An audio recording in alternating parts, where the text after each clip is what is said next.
Negeri Perak sememangnya dikenali sebagai sebuah negeri yang hebat yang memiliki keistimewaan pada soal pentadbirannya, hasil dari gandingan raja dan ulamanya yang hebat. Hal ini kita boleh melihat pada lembaran kisah dan sejarah yang tertulis mengenai peristiwa-peristiwa yang pernah terjadi di negeri ini. Di zaman Sultan Iskandar Shah, iaitu Sultan Perak yang ke-31, baginda sangat dikenali sebagai seorang sultan yang alim dan tegas di dalam menjalankan hukum agama di negeri Perak.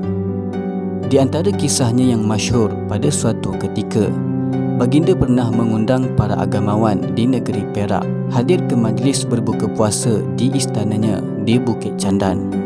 Di saat hidangan berbuka telah terhidang, baginda sultan lalu bertitah kepada hadirin supaya menjamu selera, sedangkan pada ketika itu waktu maghrib belum lagi tiba. Walaupun mengetahui titah baginda adalah salah, namun kesemua para agamawan yang hadir terdiam seribu bahasa, sehinggalah bangun seorang ulama yang bernama Haji Nawawi Janggut Merah menegur baginda dengan berkata, "Jika tuan mahu masuk neraka, masuklah seorang."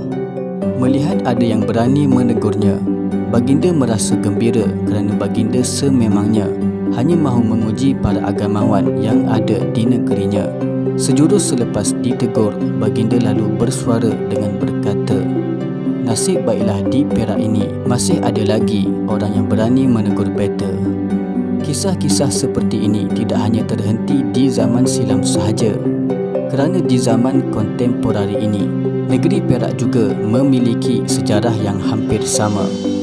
Sejarah pemansuhan istiadat dan amalan pertabalan di Raja Negeri Perak menjadi satu kisah sejarah yang masyhur di Malaysia, khususnya di negeri Perak.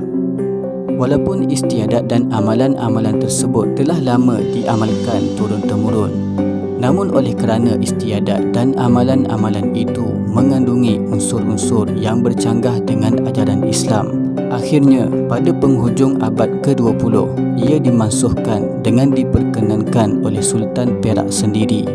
Pemansuhan istiadat dan amalan itu dilakukan oleh Mufti Perak yang ke-8, iaitu almarhum Tan Sri Harusani Zakaria, yang dikenali sebagai seorang mufti yang tegas, dengan diperkenankan oleh Sultan Perak sendiri, iaitu Sultan Azlan Muhibbuddin Shah, yang merendah diri dalam menerima teguran dan nasihat dari muftinya itu. Rasulullah SAW pernah bersabda yang bermaksud, terdapat dua kelompok manusia, jika baik kedua-duanya, maka akan baiklah pula seluruh masyarakat sekelilingnya. Tetapi jika buruk kedua-duanya, maka buruklah pula seluruh masyarakat tersebut. Dua kelompok itu ialah ulama dan umara.